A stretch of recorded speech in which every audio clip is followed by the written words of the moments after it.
there and welcome AGA members. I'm Chris Garlock, Managing Editor of the American Go Association e-Journal, joined once again by Michael Redmond, 9Dan Professional. Today, Michael will be going over another AlphaGo Zero versus AlphaGo Master game. And as always, before we jump into it, I want to thank all of our AGA members. And if you'd like to support this content as well, please consider joining the American Go Association at usgo.org. So, Michael, we're back to AlphaGo Master, AlphaGo Zero, and we've had a little bit of a break. And what have we got? What have we got lined up here? Okay, well, Zero has black, so it's going to be taking a lead in territory, and Zero just doesn't care about its opponent's moyos. Like it can do anything inside its opponent's moyos. And human pros who have tried to emulate that, have tried to use the same strategies, just crash almost every time, miserably. And Zero has no trouble dealing with its weak groups. So we're going to see a lot of dancing around inside White's moyo. So that's Master's moyo being invaded by Zero, and both players. As I'm going to explain it, both players have their plans, which are being thwarted. They have to change every move. The plans have to be changed. So I'm sure we'll get into the weeds in terms of the nitty gritty, but what's your overall thought? I mean, why is it that we can't pull this off? I mean, not me, obviously, but you guys who actually know what you're doing. Well, I've been thinking about AIs in general a lot in the last couple of years. I think there's the similarity between an AI and a top human player is that we both start with a pretty good idea. Our first idea is usually pretty good. And that's what the point was with the value networks that they were talking about when AlphaGo was playing against Lee Sedol's. The value network gives it a very good start, a good idea of what the best moves might be. Mm-hmm. But then the AI gradually just gets better and better as it thinks about it.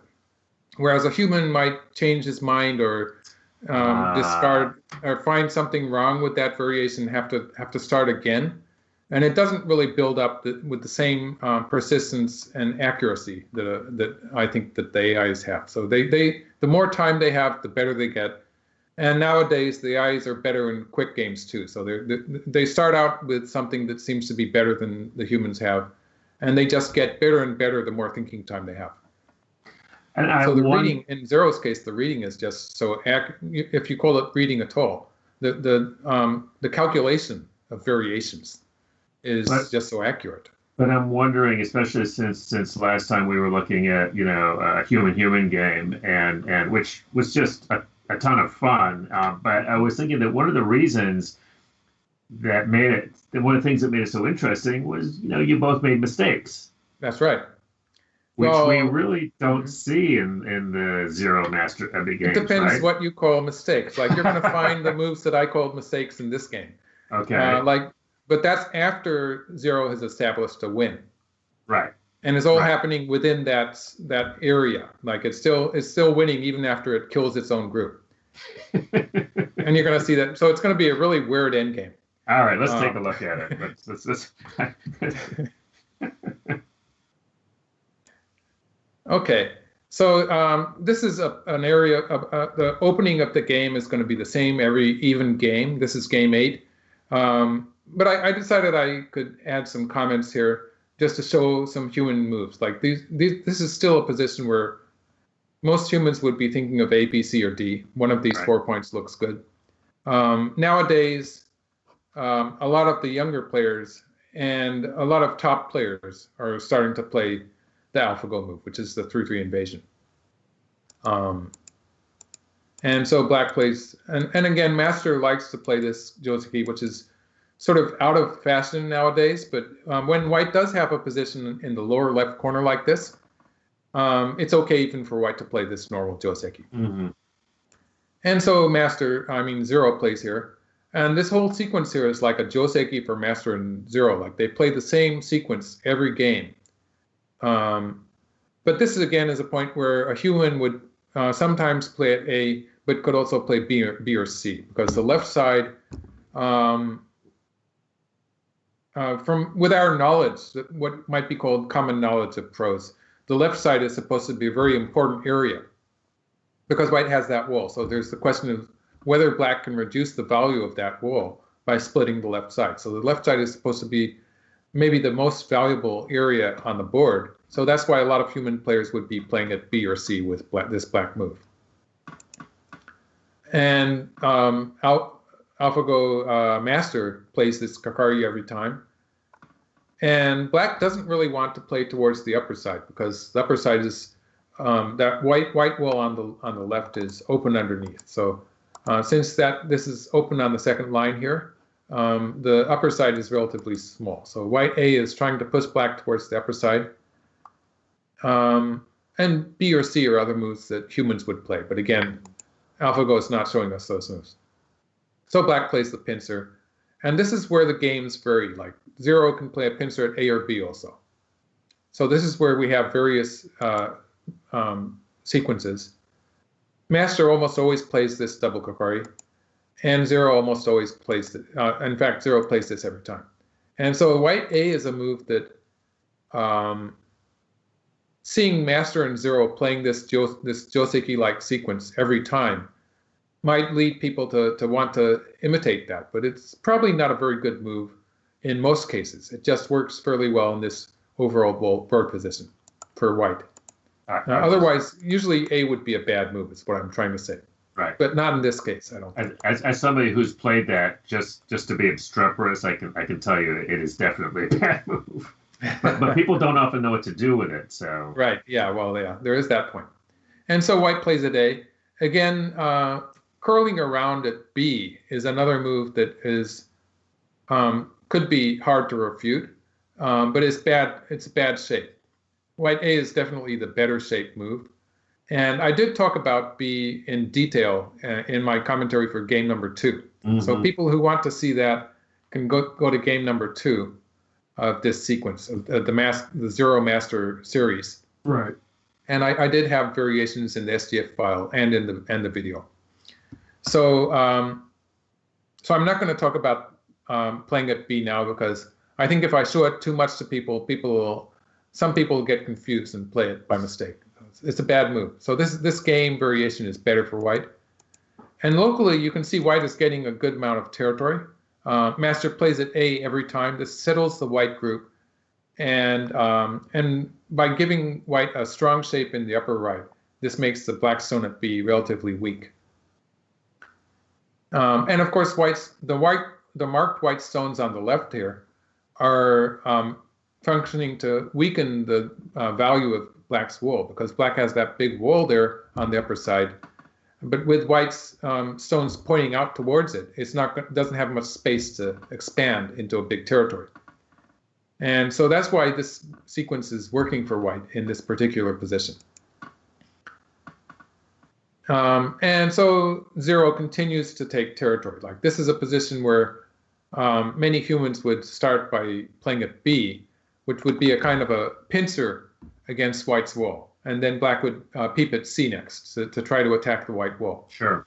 But Zero doesn't do that. Like he doesn't care about the left side. Or it doesn't care about the left side, I should say. So white plays away. A, B, C, D, or again, these are moves that humans might play. After AlphaGo, a number of players have stopped playing at A. Like this has happened in my games. Our judgment of the value of A has changed, in that the Joseki move for white would be to continue here by playing this move.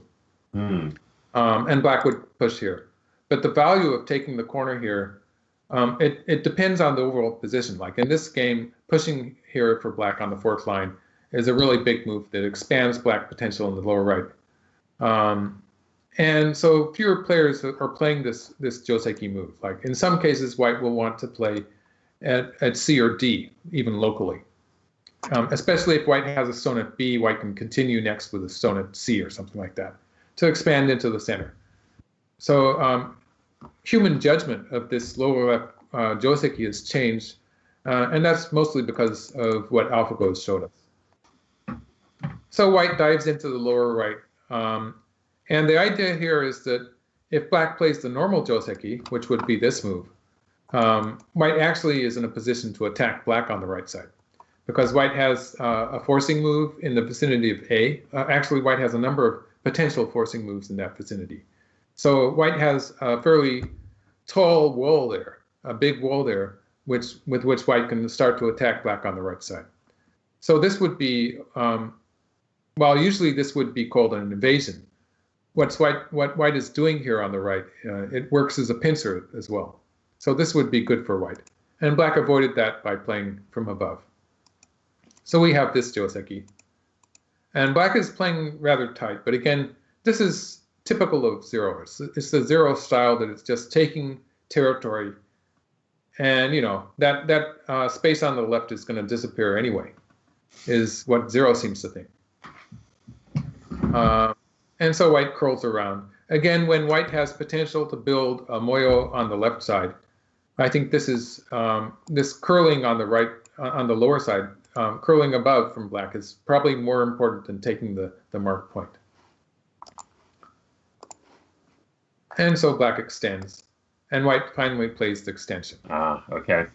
So next, if white plays at A, that's going to be a big move. So black curls around, and I think playing at B, playing the knight's move at B, let's just move that, make that a move. Playing the knight's move here is a shape that we've seen a lot in the self-played games, the AlphaGo games. This is probably the more usual move in this position. But zero is like, it's a very slow, it plays very slowly and solidly in the early parts of the game. And then it can just dive into the opponent's moyo. So this is very much in zero's style, because this move would be making it more difficult for white to build the moyo into the center. But it would have less, it would be backing down one line to the right. Like this move is threatening to go straight out into the center. So it's more of a threat to make a big moyo in the lower right. So white has to answer that locally, forcing here once. And then white, this is the move that I would play. Sure. Yeah, but this is the move that Master played. Jeez. And it's a really classic. It's a click go. Oh no, He missed the spot.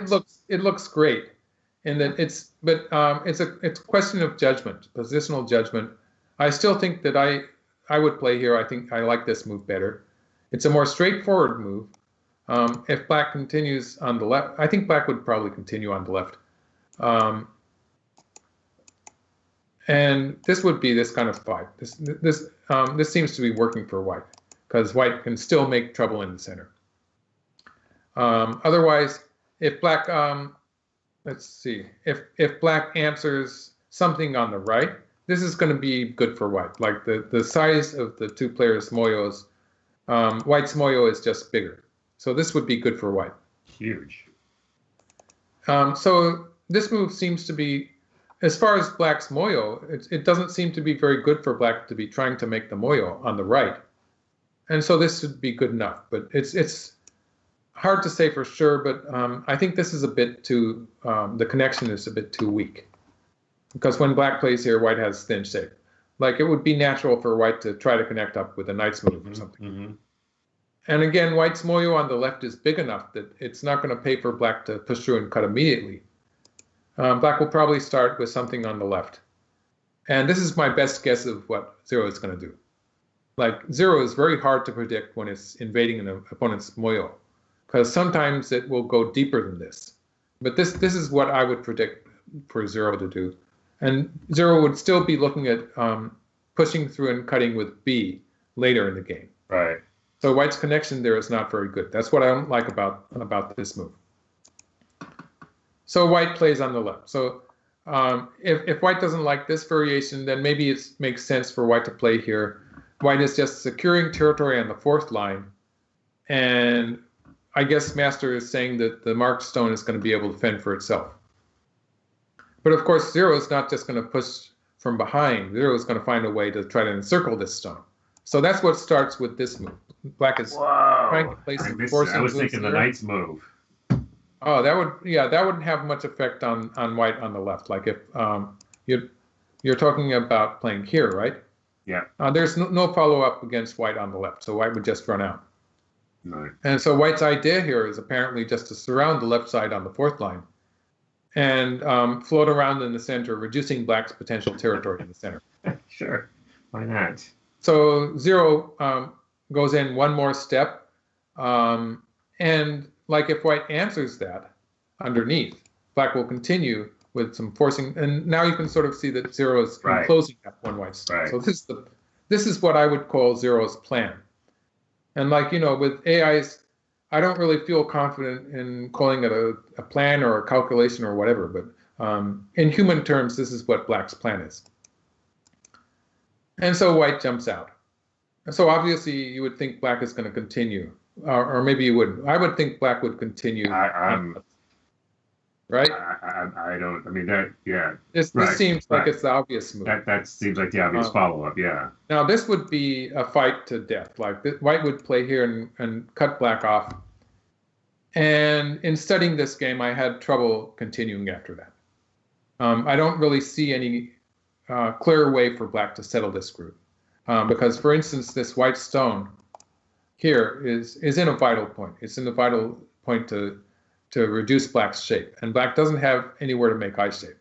Sure. So actually, this stone here in the center, this other stone that I've marked, is helping to encircle the black group. So when black played here and white ran away in the center, white wasn't just running away. White was preparing to encircle black when this happens. And so it's like white sort of laid a trap here. And so obviously zero is going to find something different to do. So what's this? And I looked at this and I figured that if white answers on the left side, now it's going to be different when zero does this. Because black has that extra stone there, it's going to make a lot of difference when white tries to attack the black group. Like if white, I stopped at this point. Like it's really difficult to say exactly what's going to happen, but if we have this kind of thing happening, just this exchange here is making a big difference. It's giving black a way out into the center. Right. And I've seen zero escape from positions that look like a lot more dangerous than this. So I would say that it's going to be easy. Like Houdini, right? It's like Houdini, yeah. So this is a position where even I would feel that black's going to be okay. But yeah, so it must be easy for zero. So white plays here. And black plays once here, but does not connect anyway. So if black connects here, now what's going to happen? White has to jump out. Now black's going to be able to escape. Like black has the shape to jump out here. So black's going to be able to escape. But that exchange, the marked exchange in the upper left, is a terrible exchange for black now. So in this case, white's going to chase black out, but that marked exchange is expanding white's territory in the upper left, and that's going to make up for it. So white's going to say, I'm going to punish you by taking that marked black stone. And so like it's sort of like a conversation, or the two players laying traps for each other, because the position changes with every move. It's just a completely different course that the players are mapping out every time they play a move. And so I want to ask you as a professional, how is that different or similar to the kind of conversations you? It's very similar, but it would be a very strenuous sequence. Like going back to this point, like there's this move and this move. They're a very different branch. And the player playing this move would have both of them worked out. But then white would be thinking of this move and this move. Like there's at least two main branches that both look really good. They both look like good moves. Like locally, this is obviously the best move. That's why I have it as a variation. Right. And then there's this. And so every move played here, white is making a threat to surround the black stone. And this is probably going to be bad for black. And then the one move black plays here, if white answers it in a normal way, that's going to completely change the equation. So every time your opponent plays a move like this, you have to just throw away what you started with, the previous reading, and you have to, it's a completely different variation that you have to work out. So for human players, the reading would be, they would be starting from zero every time something like this happened. Starting from zero. Nicely done. Okay. That was by mistake, but yeah. I was giving you full credit, Michael. So again, if black plays here, this is, so actually white's finding a very different way to refute this, because this time white is just going to take profit on the left side. And so it's a complete change of plan, you might say. It's a different strategy, which is working for white. It's good for white. Yeah, it's great. And so black has to change black's tactics. And so it's very hard to tell which part of this black, these black stones is the main group, because the main group switches back and forth between this stone that black has just played and the marked stones that black is going to sacrifice. It really gives new meaning to the idea of treating things lightly, doesn't it? Everything is light. Yeah, just about everything is light. And so after this move, it becomes a bit easier to follow, because this stone that black has played is going to be a part of the main group now. So this part of the black group is going to be the main group. And so black claps him in a ladder. And the ladder obviously doesn't work. But white's not going to run away, because if white runs away, black's going to play here. And white will probably finish off the two stones on the left, but black gets a good position in the center. So this would be okay for black, because black is out, and black would still have potential with these two stones. Mm. And the point here is that let's just add a variation for white. If white answers this, then this is going to be bad, because black's going to be able to capture a white stone there. Nice. White has to answer on the left. That would be really bad for white. And so that's why I'm saying the sequence is sort of, okay, I'm in the game. So that's why I'm saying this is what's going to happen, where black gets and again, black can still, in this variation that I was showing, this white stone is sort of in Atari. Like if white plays away, for instance, where shall I have white play? If white plays away, then black at any point can capture the white stone with this sequence. Again, this would be bad for white. White would not run out, but yeah. So black has a fairly solid shape there. So in the game, white just connects underneath. So this is resolving in a fairly peaceful fashion. Black attaches here. At this point, it's starting to look like black's going to be able to make a life for that group. And now this is definitely, this black group is the main black group. This black group is the main black group. Sure. And the two stones below that are not so important. And so this is the game move, wedging. The sort of obvious move would be to play a Hane against black. Yeah. And black's idea is to play like this. And black would cut here. And this is actually starting to look like a dangerous position for white in the center, because those stones at A are in Damezumari. Yeah.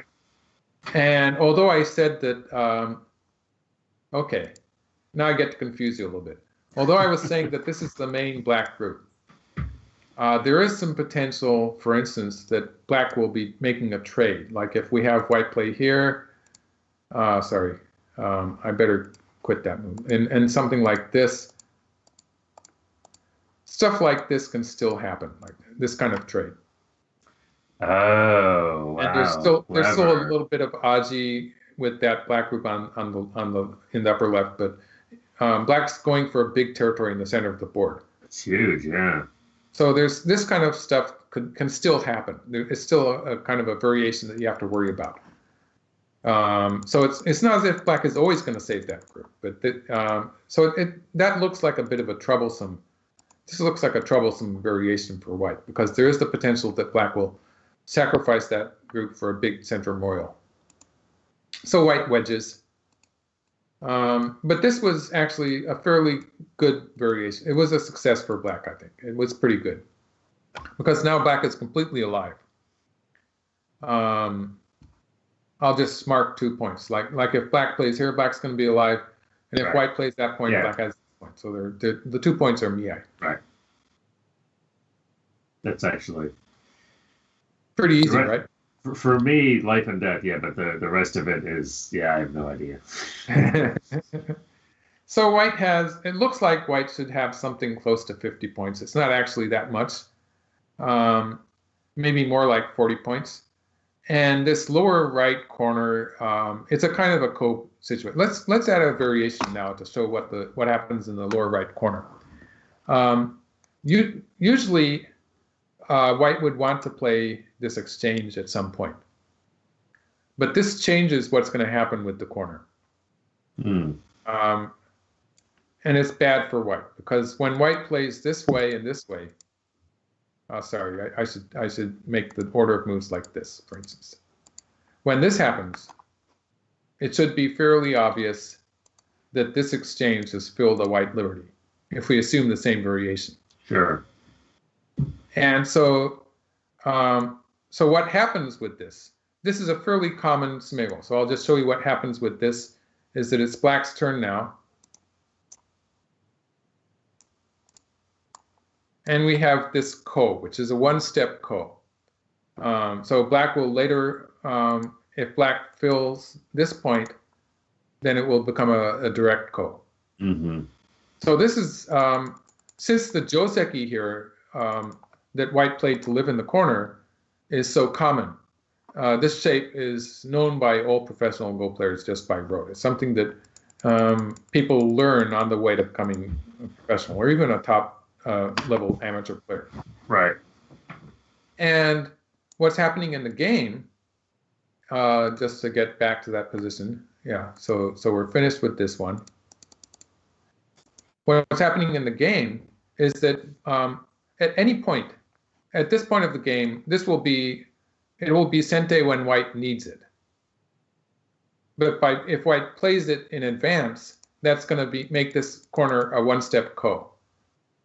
If white doesn't play that and doesn't have to play it, then it's going to be much more difficult for black to kill the corner. For instance, if black plays here, this is a real problem, because white can't play this way. That's just dead. So white has to cut, black plays here, and this happens. So for the time being, this is not good for black. It's good for white, because white's broken out, the whole black wall is destroyed. Right. And black's group on the right side is not so good. But that can change later in the game. It can change later in the game. For instance, if black gets a stone somewhere in the vicinity of here, it could become a bit difficult. Like if we had enough black stones in the vicinity, it's going to be impossible for white to break out. So this is going to have a lot to do. The reason I'm talking about this is because it's going to have a lot to do with the fighting that starts in the center now. I see. Because okay. When black starts to fight in the center of the board, there's always the potential that black can get some extra stones in the vicinity of this lower right corner, in which case, right, if black gets enough stones, then this is just going to be an outright kill. And that's why sometimes white will have to play this exchange. And white will have to pay for that by having this one-step ko looming. So although I started out by talking about white's territory, there's this caveat that white has to worry about the life and death position here in the lower right corner, which could change that completely. And black has something like an absolute minimum of about 30 points. But that's not counting any of this area in the lower right towards the center or on the lower side stuff. So white seems to have an advantage in territory, but has this potential weakness in the lower right corner. And we're going to see black attacking in the center too.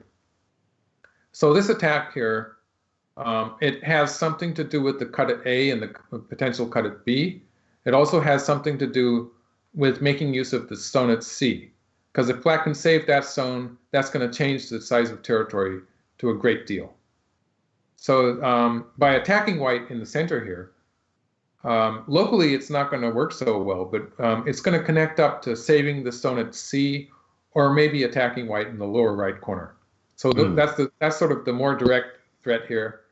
And there's also the cuts at A and B, which are a bit more distant, but there are also things that could potentially happen. So although there's a lot of white stones in the center, this is actually a position where black has potential to attack. And so white protects the upper side. So that's a thick move. And black starts playing forcing moves. Once white defends, black can play these forcing moves with little to lose. Okay, so white connects up. And so far, I haven't added many variations to this fight in the center because it's making sense to me. But now it gets complicated when black connects on the left side. And this is working for black because black has the potential forcing move at A. So this is not, at this point, it's not connected up to the lower right corner yet, but that's going to happen later. But for the time being, it's connecting up to this position on the left side. And when black can save these marked 3 stones, that's going to change the size of white's territory. Like this is making white's territory in all look more like something in the vicinity of 30 points. So white actually played this move. I don't really see why white did play this move. I think that's why I put this variation in. White can connect up. It's better for black to take the corner. And I think this kind of thing will happen. And then black, yeah, so this kind of trade where black has made use of the 3 marked stones. And since white has played the Hanetsugi at A and cut on the 3rd line, the value of those 3 marked stones is decreased. Because, yeah, so black can sacrifice them now. So the stones that black has to save or sacrifice, the status of those stones is very fluid. So in this case, it's an example of how black can get some extra territory in the corner at B, and then escape at C, and then sacrifice the 3 marked stones. So I guess this is working for black too. So in the game, let's see what happens. It's a lot of stuff going on at the same time. It's all happening at the same time. So white makes a life in the corner, and white's alive. Otherwise, white could play on this side, but then black would continue this way. And this is not going to be an outright life. Like if white plays here, this is going to be a ko at A. So there's a ko at A, which is that's not very comfortable for white. So white connects on this side, lives in the corner, and black can push through here. So now it's these marked stones that get into trouble. They have plenty of room. Like this kind of position, AlphaGo is really good at making a life for this kind of group. But the problem is that it's going to connect up to the lower right corner. So that's what I was talking about earlier. In the lower right corner, that group is not 100% alive.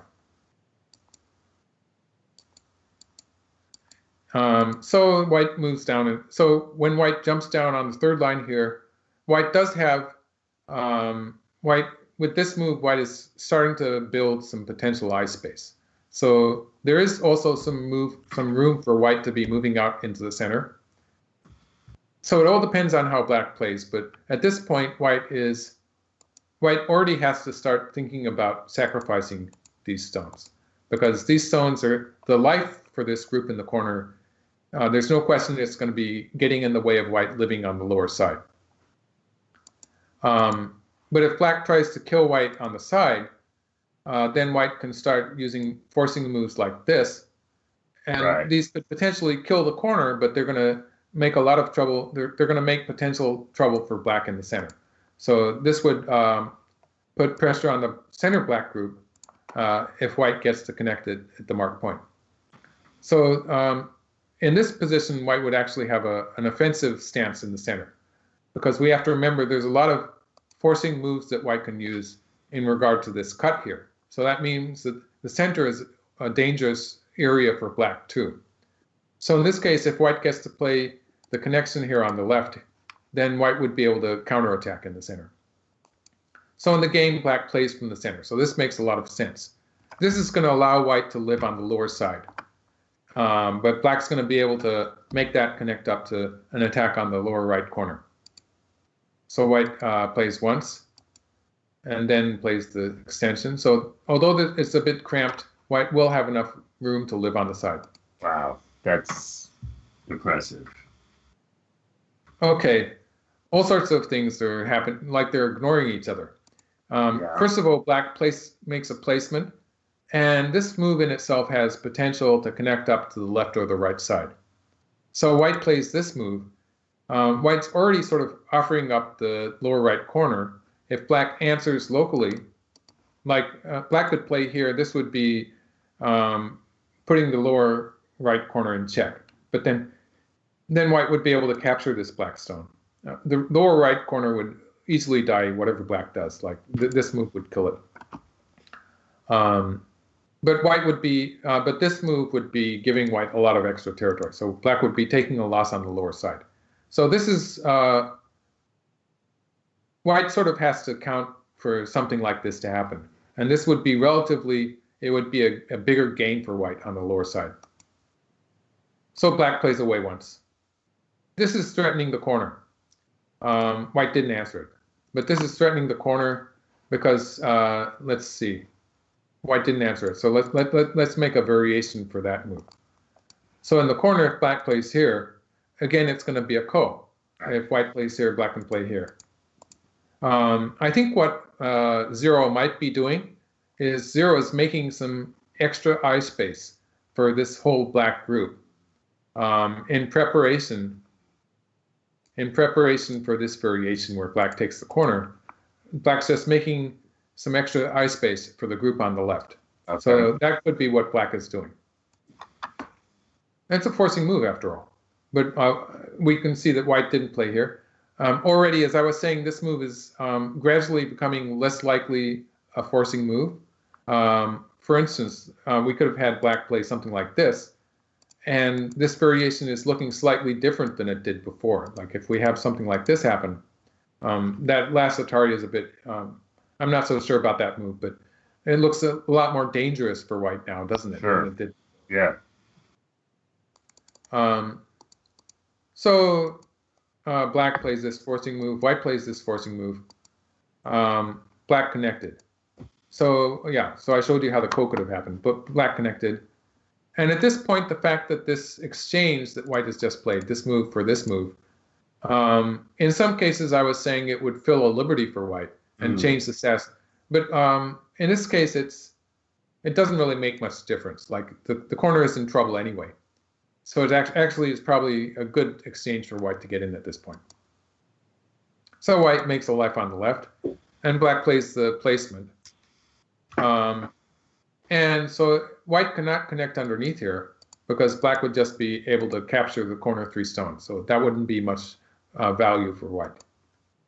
So black is,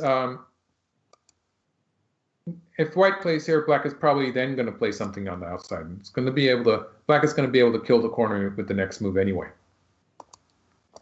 So white ignores it, and black kills the corner. So this is, more or less, this is the trade that was expected. That I expected, I might say. And then white plays here. White's attacking black on the left. And as you see, there is an issue about black's eye shape here. So black plays the connection, threatening white in the corner. And black cuts here. So the idea here is, this is establishing black's connection. If white connects here, then black is connected there. This point here, white cannot push through. Yeah. So black's establishing the connection, and then we'll play here, and black has a living shape. Like black will continue with this, and then finally make a life. So this would be a win for black. You can see black in the chaos of this fight. Black has even saved these stones in the center. Because this is threatening to make another eye on the left. Well, let's do that. Let's add another subvariation. Like if white plays something underneath here, black can play these forcing moves, and it's easy for black to make a life on the side. So that was a forcing move that black got in, saving black stones in the center. That means that white has to take care of next in line is that white has to take care of this stone, finish it off. And so it will give black a tempo too. And just to look at the territory, white is down to about 30 points. Mm-hmm. And black has something close to 20 points plus black's area on the right side. So you can see that that's going to be enough to have more territory than white. Mm. It's looking more like 40, 45 points for black. So black has a lead in territory at this point. So after everything that was happening in the upper left area, with this group, when black lived with this group, I think it was, my verdict is that when black lived with this group in the upper left, after that the game was, black had an advantage. Although at first it was hard to see that black had a territorial advantage. There were all these various problems that white had to deal with, like the black group on the left side here that escaped, and the white group on the right side here that was not completely alive. All these problems. Yes. Well, it just, I mean, I think you were pointing that out at the time, but it just feels so odd because all that group did was live. Just lived. Well, that was. I mean, it's not even any points. It's like 2 points. It's just 2 points, but like that whole area could have been a white territory. And like conventionally speaking, like usually black would be so busy trying to reduce that white area that black would not have the time to attack white in the lower right corner and stuff like that usually. Right. But living very efficiently like that gave black the opportunity to actually be playing aggressively in the center of the board. I see. And so it was a really strange thing in which white started out with that moyo, but for most of the time it seems that it's black that is doing the attacking. Yeah, that is true. So it's sort of like Zero is. That's the way Zero does it. You know, it's really nasty. That's how Zero rolls. Yeah. So instead of connecting here, white plays another move in the center, and black captures the 2 stones. So this doesn't have anything to do with white's eyes. It gives black an extra eye. It also means that white can still cut black. So just to give one more variation, I'll show you what happens if white tries to cut immediately, which doesn't work actually.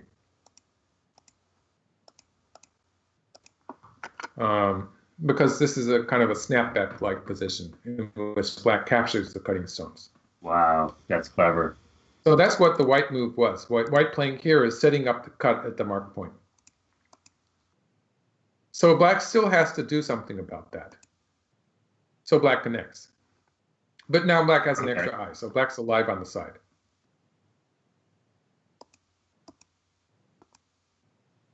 So it looks like they're sort of finishing off the game, right? All black has to do now is live on the left. Sure, no problem. So this makes black has a potential eye at B and a potential eye at A. A is a forcing move. What happens after this is going to be really weird. You're going to be, yeah.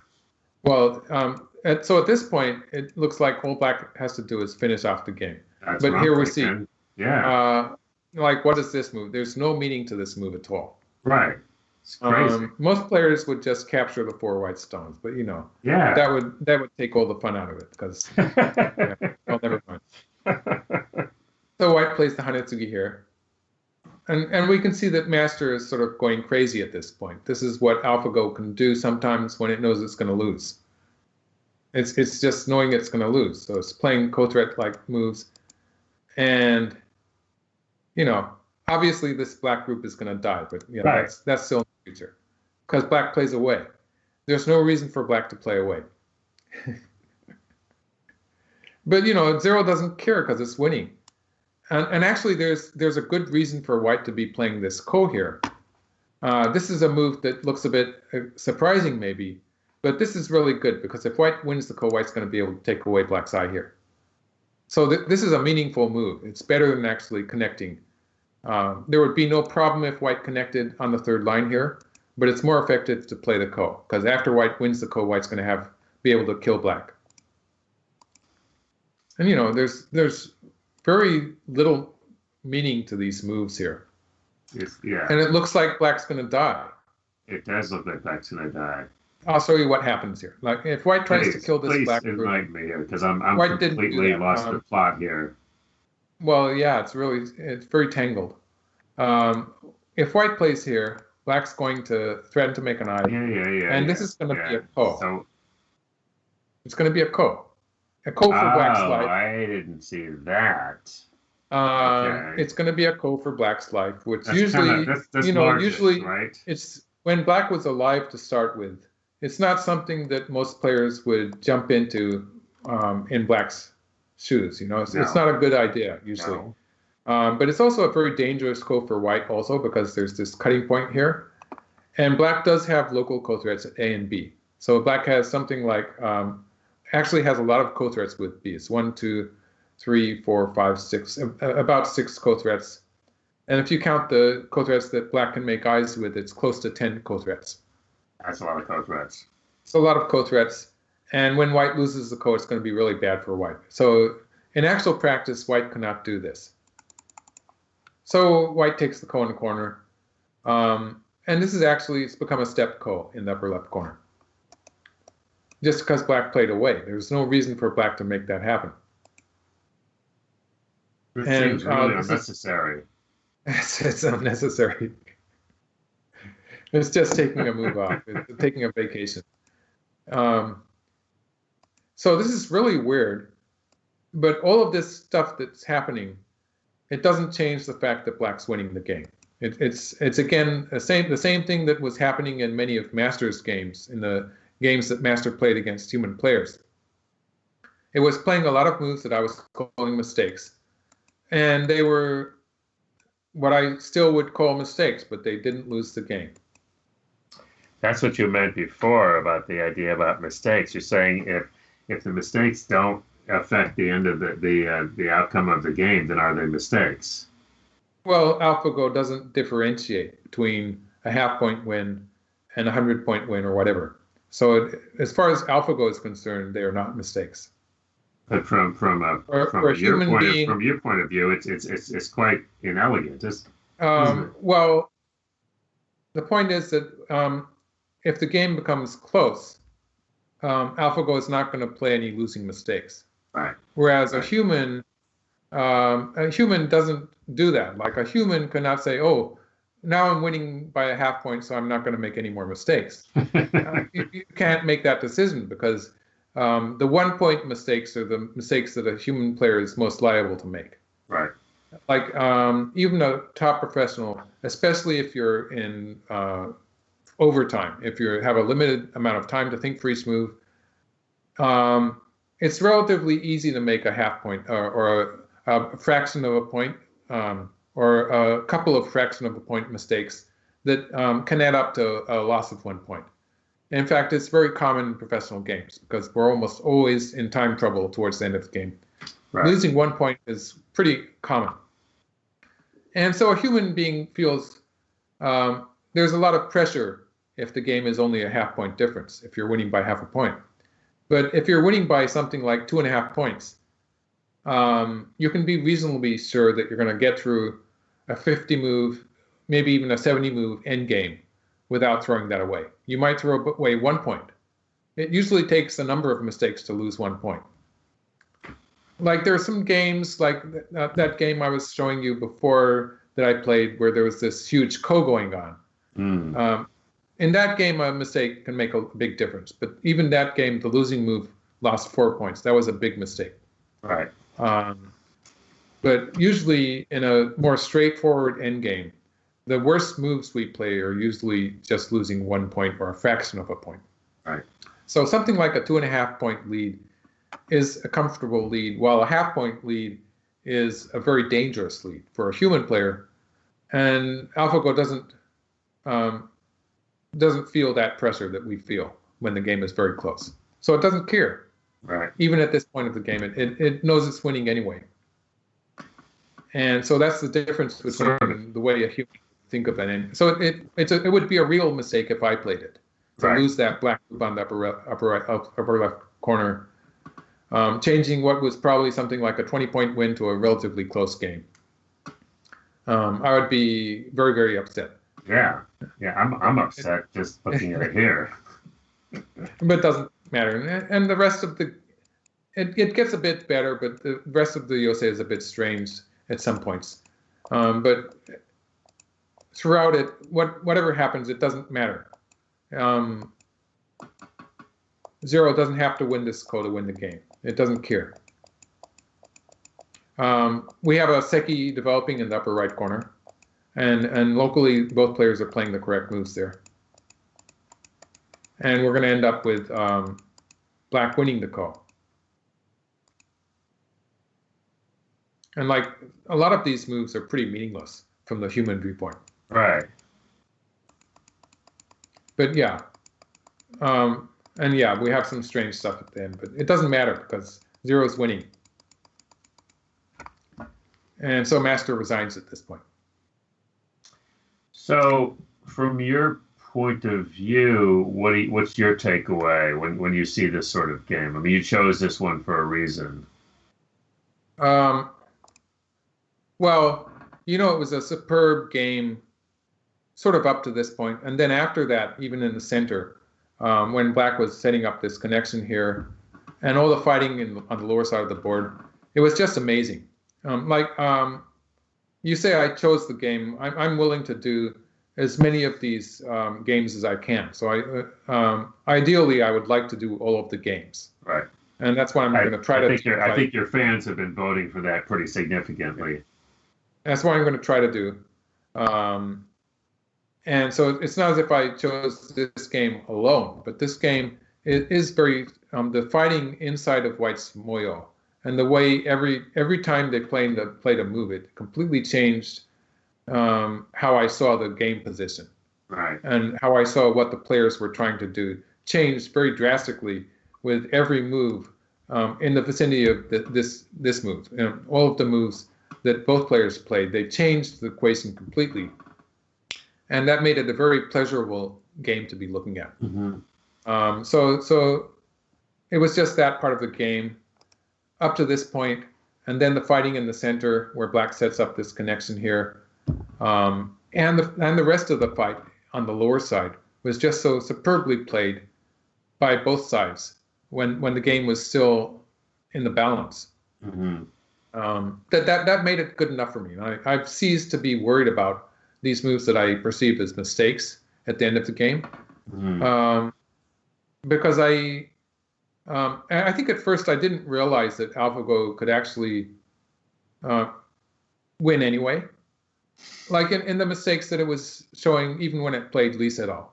And much more in the Master Series, I was bothered by it partly because I thought that it could be that Master was actually potentially throwing away some of those games. Like some of those games went down to 1/2 point, a 1/2 point difference when Master was playing the human players in a position where I could have easily won by 4.5 points or something like that.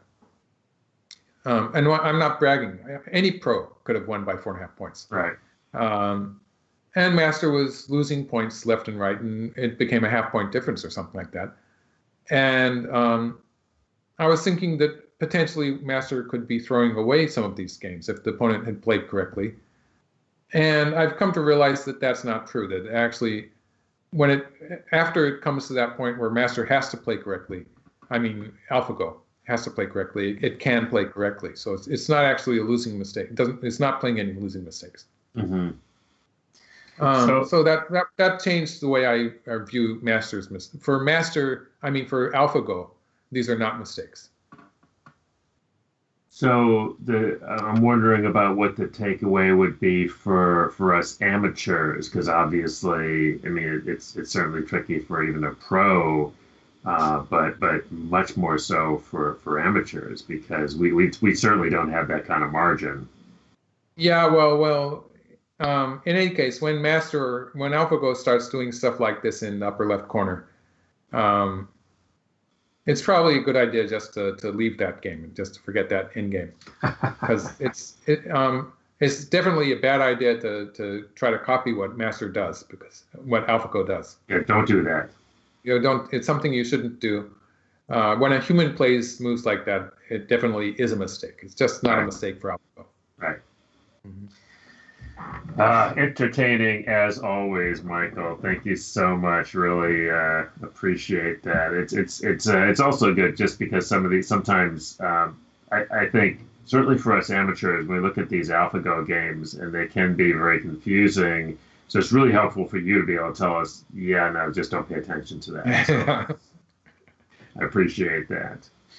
All right, that's going to do it for this game. Thanks, Michael, and thanks everybody for watching. As always, keep those comments coming. We do read them. And before we take off, I want to give another big, big thanks to all of our wonderful AGA members out there. Thank you so much. You're the ones who make videos like this possible. And if you'd like to support this content as well, and we really hope you do, it's not that much, makes a big difference, please consider joining the American Go Association, usgo.org. See you all next week.